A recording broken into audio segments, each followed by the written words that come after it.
É com muita alegria que eu estou começando mais um programa Conexão Empresarial aqui no canal Viver Brasil. Canais 9527 HD da Claro Net e obviamente distribuído no YouTube e nas redes sociais. No Claro Net a gente está em Belo Horizonte, em Betim, em Contagem, em Sabará, em Nova Lima, em Juiz de Fora, em Governador Valadares, em Ipatinga, em Uberaba, Uberlândia e tantas outras cidades que estão se agrupando a essa distribuição via cabo, via Claro Net. Conexão Empresarial é um programa que tem o objetivo de conversar com personalidades do setor produtivo, do ambiente público, com o objetivo de entender o que a gente pode esperar daquela empresa, daquele setor ou daquele momento. E esse programa em específico vai ter como objetivo de falar sobre o momento de Belo Horizonte. O que a gente pode esperar da nossa capital mineira para os próximos anos. Então, vou ter a alegria, a satisfação de nesse programa conversar com meu caro amigo Gabriel Azevedo, presidente da Câmara Municipal de Belo Horizonte, vereador no seu segundo mandato. Seu primeiro mandato foi em 2016 até 2020 e agora de 2020 a 2024 como vereador e eleito presidente da Câmara agora, em janeiro desse ano de 2023. Então ele tem a missão de conduzir a casa que legisla sobre a nossa cidade nos próximos 2 anos. Meu caro Gabriel Azevedo, alegria estar te recebendo aqui. Eu tenho muita clareza das suas qualificações, da sua vontade de servir Belo Horizonte, da sua expectativa de fazer um percurso realmente que te coloque de maneira diferenciada em relação à política, à gestão pública. É uma alegria estar te recebendo aqui no Conexão Empresarial, aqui no canal Viver Brasil. Seja muito bem-vindo. Obrigado, Gustavo. O prazer é meu em estar aqui. E obrigado a você que está aí assistindo o nosso programa. Nascido em Belo Horizonte em 1986, Gabriel Souza Marques de Azevedo é formado em jornalismo, em publicidade e em direito, área na qual obteve seu mestrado. Atua como professor de direito constitucional, tendo lecionado em 3 faculdades na capital mineira. Entre 2011 e 2014, foi subsecretário de Estado da Juventude do governo de Minas Gerais. É também, em seu segundo mandato de vereador, ampliou sua votação para 13.088 votos. Gabriel assume como meta-síntese para o período para fazer Belo Horizonte uma cidade ainda mais aberta, democrática e participativa. A proposta abrange 5 eixos: desenvolvimento econômico, desenvolvimento social, educação, mobilidade e regionalização do mandato. Antes de falar sobre essas caminhadas que a gente vai ter na Câmara Municipal, antes de falar dos seus propósitos mesmo como vereador e como presidente, eu queria que você falasse um pouco sobre o Gabriel na sua formação como ser humano. Então, onde que você nasce aqui em Belo Horizonte, em Minas Gerais? Como é que foi os seus primeiros caminhos aí de formação mesmo, os seus primeiros locais de estudo? Como é que você morou em Belo Horizonte? Onde você morou em Belo Horizonte? Como é que você teve essas primeiras percepções da nossa cidade? Olha, eu fui concebido por causa de um show do Roberto Carlos. Tá aí uma curiosidade para você. Foi lá que meu pai, seu Gilson, encontrou a minha mãe, Dona Carminha. Papai é de Pirapora, a mamãe de Araguari. Ambos vieram para Belo Horizonte e ali em 1986, há 36 anos, eu nasci.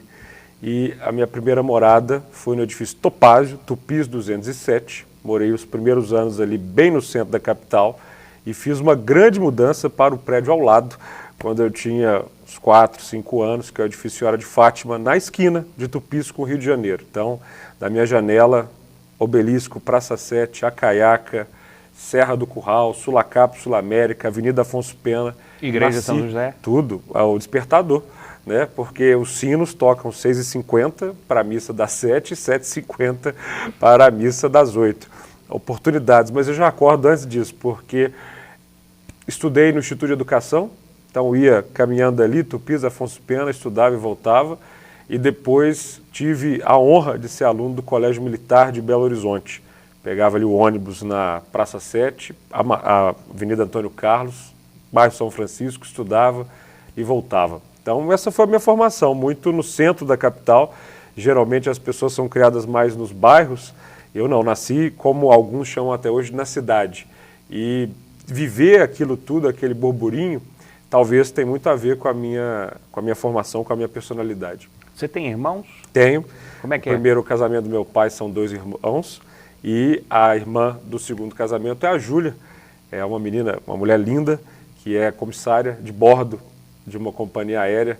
A gente tenta sempre se ver nos intervalos da vida de cada um, porque ela está aí voando o mundo e o Brasil. É uma pessoa simpática e que é uma amiga muito querida. Esses primeiros passos em Belo Horizonte, você falou que estudou na escola militar. Como é que foi essa formação aí? O que você entendeu desses primeiros capítulos da sua vida? Cara, a minha mãe, ela era uma professora aposentada, o papai era um advogado que girava muito o estado e nós não éramos ricos. Nunca faltou nada em casa, também não éramos pobres. Ou seja, comida tinha, o básico tinha e o fundamental, educação. Então a ideia de estar no colégio militar era para uma família que não podia pagar uma escola particular, como várias que existem na cidade, você ter o teu filho num colégio de excelência. Minha mãe se esforçou muito para isso. Então eu entrei lá na 5ª série e o colégio militar ele já te impacta ali no início, né? Você é quase, para quem gosta de literatura, uma Hogwarts, é quase o colégio do Harry Potter. Então tem todo o ritual de comprar uniforme, chegando lá você escolhe os grêmios que você vai participar. Eu fui da cavalaria, por causa de um aluno, um colega, chamava Mena Barreto, e você é incentivado a, na parte da manhã, Gustavo, se dedicar muito às disciplinas clássicas, matemática, português, geografia, história, tudo. E na parte da tarde, o colégio militar ele tem uma profusão de atividades que te faz ficar o tempo inteiro em movimento. Ele então, é um colégio integral. Completamente integral. Eu acordava, isso era um diferencial, 4h55 da manhã, porque você às 6h45 tem que estar em forma, com o seu cabelo em dia, com a sua barba feita, com o uniforme impecável, porque senão isso não vai te dar um bom caminho ali, fato observado negativo.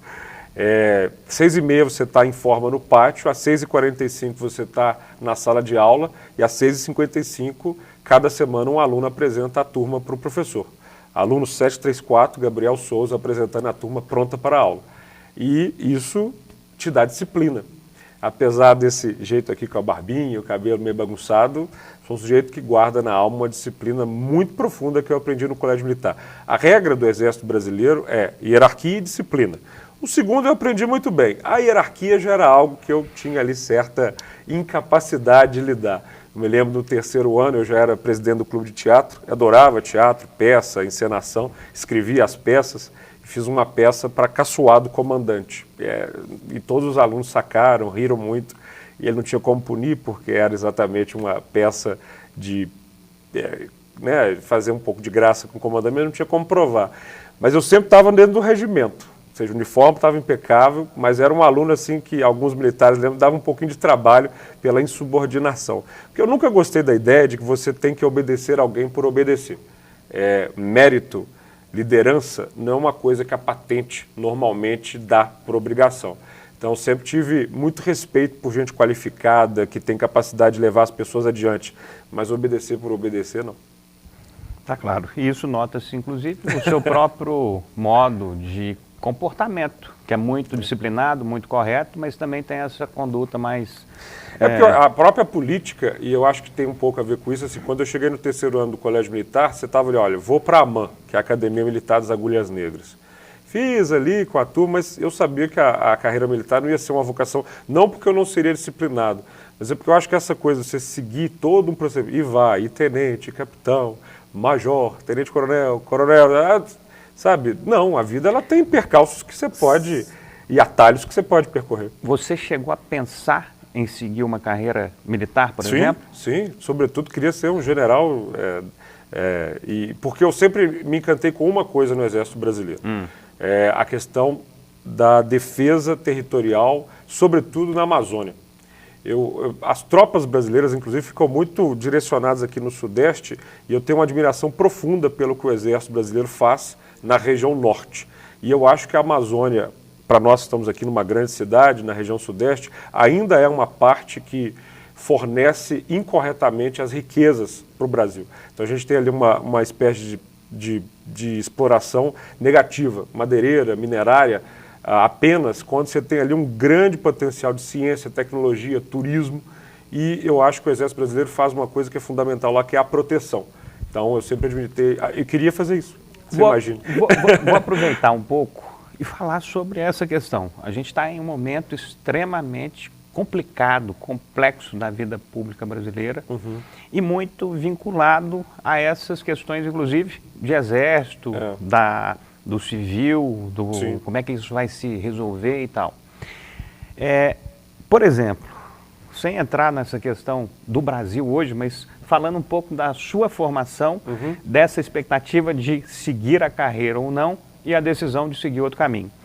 Então, por exemplo, nessa sua formação da escola militar, até você deixar de querer seguir a carreira militar, como é que foi esse caminho aí? Quais são os ensinamentos, além da disciplina, que são muito importantes na sua vida hoje? Por que você não avançou nessa expectativa de se tornar um militar? E o que você tem, talvez, de alguma saudade ou de alguma memória dessas formações? Acho que eu nunca falei tanto desse período da minha vida numa entrevista. E é um período que eu guardo com profundo carinho. Aliás, eu vou até hoje no Colégio Militar, 12 de setembro, aniversário do colégio, eu vou sempre no aniversário, tenho um carinho profundo. A minha turma, até hoje, a gente se encontra. E muito interessante você colocar, porque foi lá que eu aprendi o que era ditadura, o que era democracia. Eu tive professores que chamaram 1964 de golpe, muito claramente. Eu não tive no Colégio Militar uma educação que ponderou sobre os fatos brasileiros. Aliás, eu me lembro muito bem de, nos almoços com o general da DEPA, que é o Departamento de Ensino Preparatório e Assistencial, que fica subordinado aos colégios militares do Brasil, eu era de cavalaria e queria mais cavalo para o colégio militar, porque eu era o presidente do Grêmio. Falei, ô general, o Osório, o que ele acharia disso daqui? Acho que uma coisa que eu sempre gostava é do conhecimento histórico. Então, por exemplo, eu sou capaz de narrar os acontecimentos da Guerra do Paraguai de 1965 a 1970. E por causa da Guerra do Paraguai, os militares passaram a se envolver muito na política brasileira, né? Os vultos como Osório, Caxias, Malé, Sampaio foram morrendo e uma outra geração passou, muito influenciada por Benjamin Constant e tantos outros por causa do positivismo, a imaginar que a monarquia tinha que ser substituída, portanto, o Brasil passa a ser república num golpe militar, né? Num golpe que acaba misturando a vida militar brasileira com a vida política de 1889 até 1988. São 99 anos de confusão. Então você passa pelos primeiros presidentes, né? O Deodoro... Que é um século até... É um século até a democratização plena, de novo. E eu gosto em muito, 88, 89, é isso? Eu gosto muito das ondas de democratização e autocratização do planeta. Então você veja, quando o Brasil vira uma república, o que mundo, é 1889. 1889. Okay. O mundo está passando a se democratizar. Ou seja, até aquele momento, Estados Unidos, Inglaterra eram as duas grandes democracias. Você tinha grandes monarquias no planeta. E aí França e tantos outros lugares começam a fazer isso e o Brasil passa a copiar. Quando a gente vira república, o primeiro nome é Estados Unidos do Brasil. Isso. Né? E você nas vai... notas, inclusive, nas Total, moedas. Porque a gente passa a ser federação e tal. E você vai nesse momento de republicanismo até 30, quando o Getúlio dá um golpe. E dá um golpe não é porque inventa da cabeça, porque a década de 20 foi um momento em que o mundo começa a se autocratizar. É o fascismo subindo na Alemanha, na Itália, o nazismo na Alemanha e o Brasil copia. Então a democracia refluxa em 30 no Brasil. 34 a gente até tenta e faz uma constituinte, mas em 37 vem o Getúlio depois com um golpe. E o Getúlio é militar. Então você tem essa mistura de novo, Estado Novo até 45. Quando termina a Segunda Guerra Mundial, Você tem a segunda onda de democratização no planeta. E o Getúlio é colocado para fora pelos militares. E em 46 você tem uma nova Constituição e os militares passam a refluir para os civis assumirem. É quando você tem, em 50, sendo eleito Getúlio pelo voto popular, aí não mais ditador, mais civil. Em 55, o JK. Em 60, você vai ter o Jânio Quadros.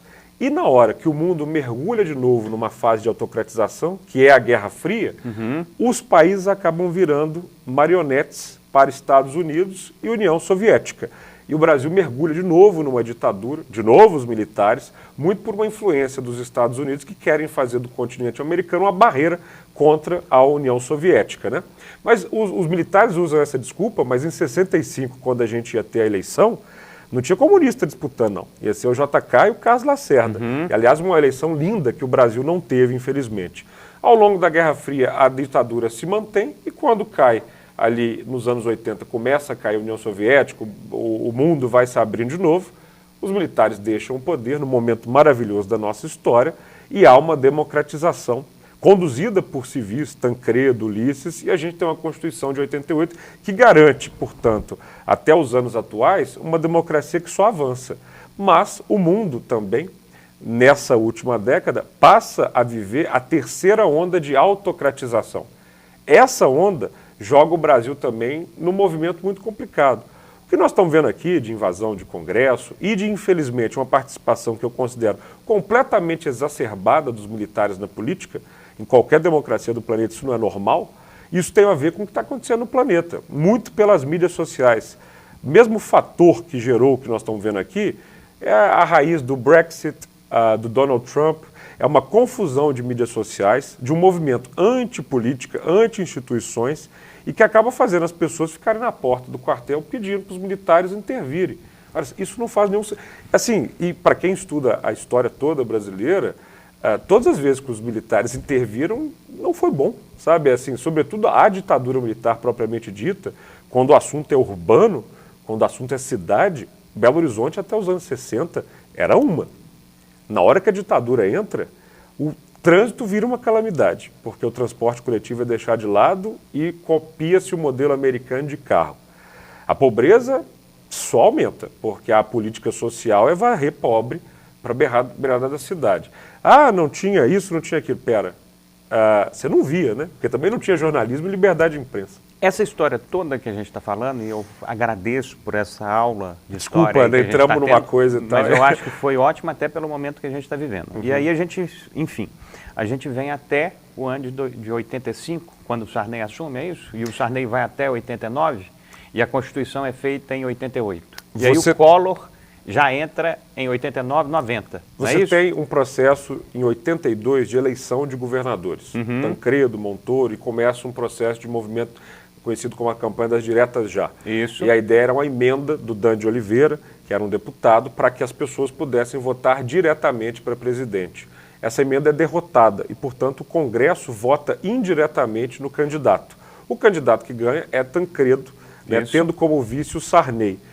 Como o Brasil é uma novela, aliás, vale ler muito sobre esse período, o Tancredo morre antes da posse, e aí é empossado o seu vice, o Sarney, que em 1986, ano que eu nasci, convoca uma Assembleia Nacional Constituinte que começa a fazer a redação da nossa Constituição. Então a gente passa por uma transição até muito exemplar para o planeta, sem muita briga e de conciliação. Brasília, aliás, vive dias muito bonitos, né?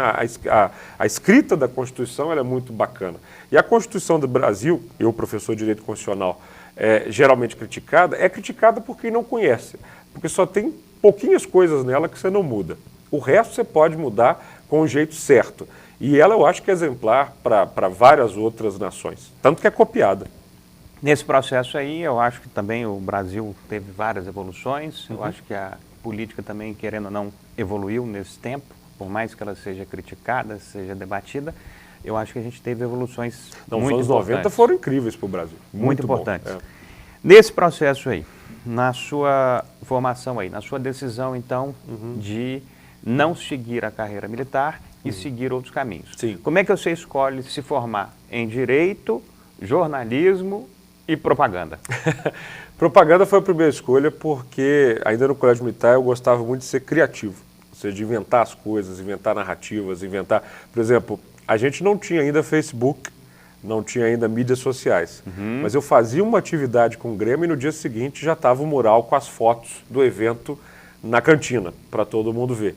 Isso era mídia social. Ou seja, você estava ali divulgando de modo rápido a atividade.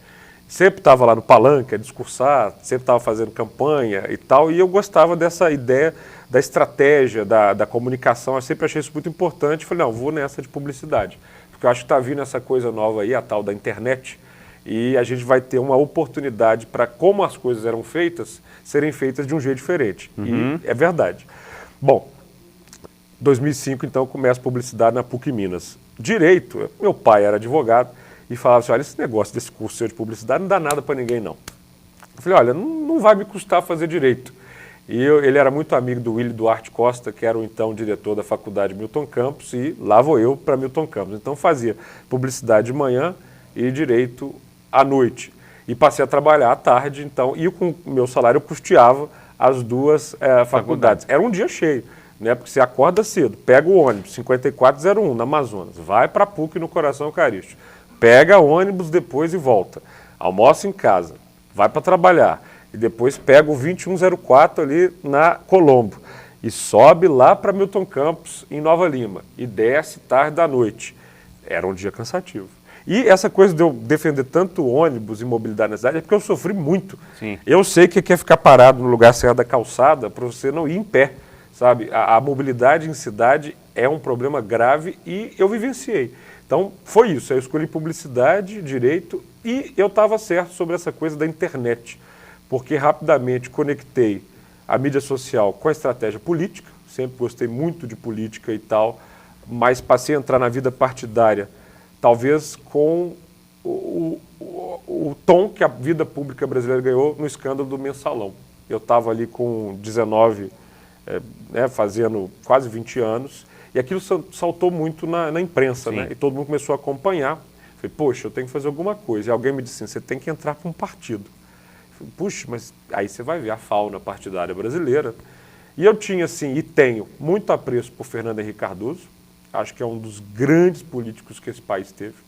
É fundamental. E quando o tempo vai passando, a gente valoriza ele ainda mais. Um grande estadista. Defeitos, como todo político tem. Eu já tive a chance de até brincar com os defeitos dele, assim, é uma pessoa com quem eu já tive a oportunidade de estar no apartamento, conversar, é uma pessoa que eu gosto muito. E eu estava vendo o que estava acontecendo em Minas. Hoje, quando a gente fala o nome do Aécio Neves, as pessoas têm a percepção da atualidade. Você viveu aqueles dias. Em 2003, quando o Aécio assume, corta o salário pela metade, faz o déficit zero de Minas Gerais, começa a pagar o servidor em dias. Coloca a Anastasia como seu principal gestor. A Anastasia era o gestor, e você tem assim, porque o Itamar Franco, que foi um político com seus méritos também, né? Aliás, chama o Fernando Henrique, ele como governador, foi um governo muito turbulento. Eu me lembro das imagens, assim, ali vagamente na minha cabeça, de tanques na porta do palácio, de guerra contra o Fernando Henrique, de Furnas e não sei o quê. Quando o Aécio chega, você tem um quê de normalidade voltando a Minas Gerais. E eu acho que os mineiros sempre têm aquela coisa de Minas tem que participar na política brasileira. E o Aécio consegue produzir isso e programas muito bons de asfaltamento de estradas, de infraestrutura, celular chegando, água chegando, contas em dia. Eu falei, opa, não, isso daí é interessante. Então, ali em 2005, talvez no terceiro ano do governo dele, quando ele tinha aprovação de 90% dos mineiros, falei, não, vou entrar no PSDB. Então, eu entrei no PSDB em 2005 e fiquei no partido até 2013. Muita coisa aconteceu. Então, você teve a reeleição do Aécio, que eu participei coordenando as campanhas sociais de mídia social, né, de internet. Veja, alguns colegas meus hoje, fenômenos de mídia social, estou velho nisso e tal, já fazia muito tempo. De 2006, aí 2008 vem a campanha do Márcio Lacerda, que eu participo também. Depois, 2010, nesses momentos aí, nesse momento do Aécio, nesse momento do Márcio Lacerda em 2008 ou 2010? 2008. Nesses momentos aí, você já está vinculando-se como um personagem político ou como um prestador de serviço? Pois é, tem um amigo argentino, que aliás é um publicitário muito bom, Guillermo Raffo, que com aquele sotaque fala o seguinte: Gabriel é um personagem interessante, é um político com um marqueteiro dentro. Então, assim, essas eram as duas coisas. Ao mesmo tempo que eu estava, obviamente, ajudando nas campanhas políticas, eu também estava atuando partidariamente, politicamente, já com o olhinho ali. Mas ali você já queria? Já, claro. Ser vereador, ser político? Era vereador. Porque Mas você já queria? Já, claro. Em 2005? Sim, Ok. por causa da cidade. Tá bom. Porque eu achava assim, só que eu não achava que era a minha hora, porque eu queria me preparar. Acho que eu vi muitos jovens deixando de lado estudo, deixando de lado preparo para se lançar precocemente na política.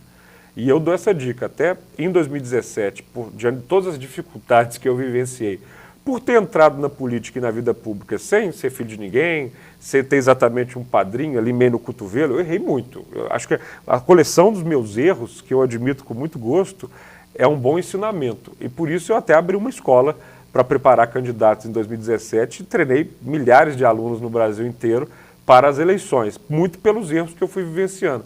Ali eu tinha vontade de falar, não é minha hora, porque primeiro eu quero me preparar academicamente e profissionalmente, porque eu não quero viver de política, eu quero viver para a política. E isso eu acho que eu consegui, porque quando eu me lanço candidato a vereador, eu tinha já a minha vida profissional meio que estabelecida. E não estava fazendo isso pelo subsídio, pela remuneração de vereador.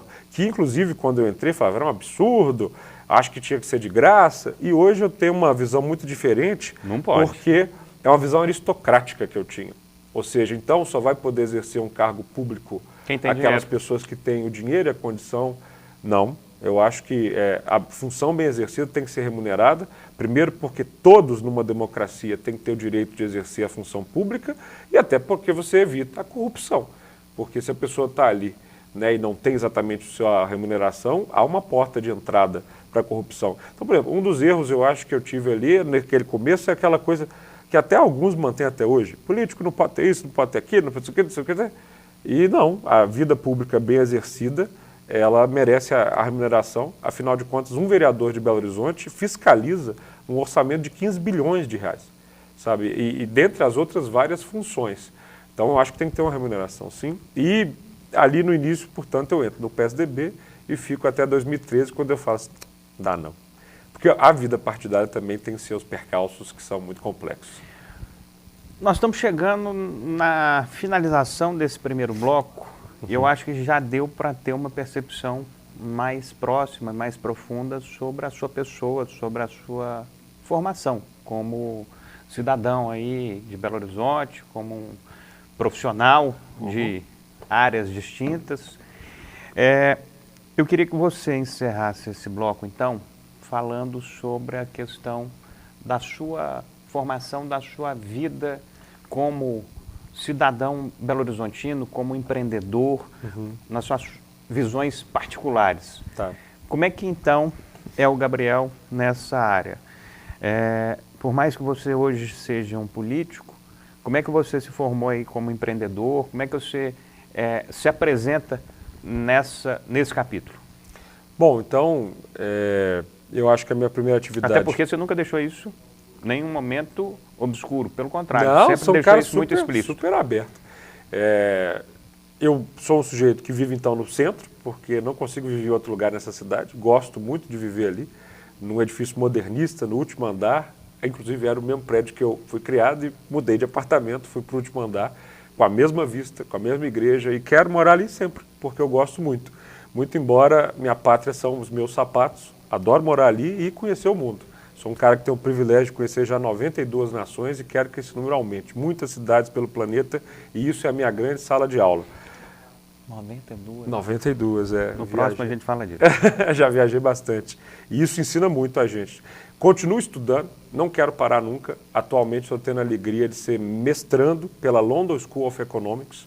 Isso é uma honra enorme, porque sou o único brasileiro de uma turma de 24 que está mestrando em cidades.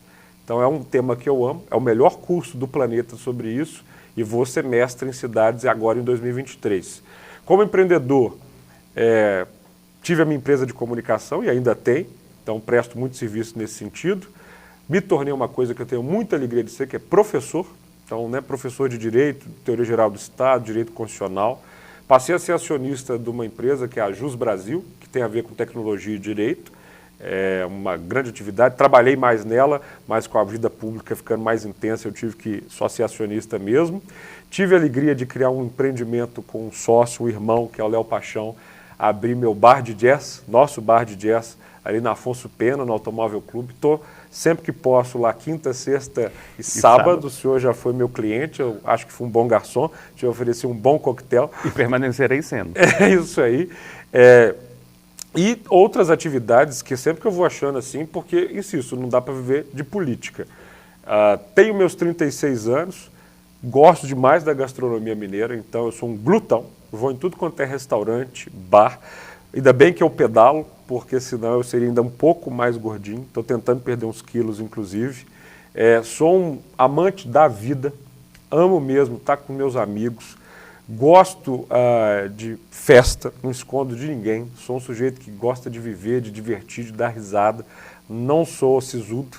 Sou um homem abertamente bissexual e falo isso com maior clareza para todo mundo.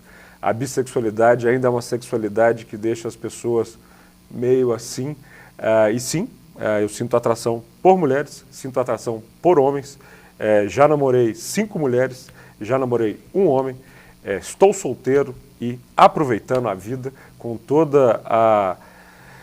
o vigor dos meus 36 anos. Com todo o vigor, mas eu faço aqui uma colocação para a gente finalizar esse bloco com muita clareza. Com todo o vigor, mas realmente o Gabriel conseguiu fazer esse equilíbrio do vigor com a responsabilidade das funções que ele tem. Verdade. Então, realmente, isso é um fator muito positivo. Isso é o vigor no evento, na festa, mas também é o vigor na atuação profissional, que eu faço aqui esse registro e reconheço que você é um dos caras mais competentes aí que a gente tem na Câmara. Eu vou pedir alguns segundos para você que está nos acompanhando, nós vamos fazer um breve intervalo e a gente volta aqui com o Gabriel, aí sim, para a gente falar com o presidente da Câmara Municipal de Belo Horizonte, Gabriel Azevedo, para ele falar o que a gente pode esperar de pontos chaves do desenvolvimento econômico da nossa capital mineira, da porta de entrada de Minas Gerais. Daqui a pouquinho a gente está de volta.